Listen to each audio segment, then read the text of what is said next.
The book Uniquely Human came about because from very early in my career I noticed that a lot of what I was seeing in children with autism and their families, it was very, very different from what the literature was saying. At that time, words that we used very often were the behavior of kids with autism or people with autism was bizarre, was deviant, was psychotic, that their speech was meaningless parroting. And what I saw were behaviors that certainly were different, but that could be seen as human behaviors. In Uniquely Human, I give many examples of how what we have tried to put in a box and say, oh, that's an autistic behavior, is a human behavior. So one example of that is jumping up and down and flapping.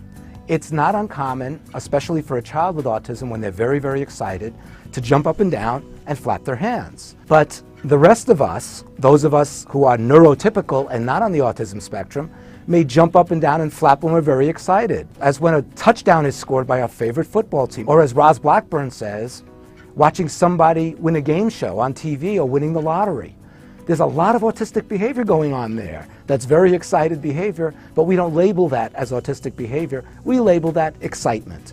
So why can't we look at so many of the behaviors of people with autism and, in a sense, normalize them because we see them in all of us? Rather than looking at autism as a disability, or as some people say, a disease, which is actually inaccurate, that's in a child or in a person, that autism really is, in everyday life, a shared human experience. When we're with a person with autism, it obligates us to act differently.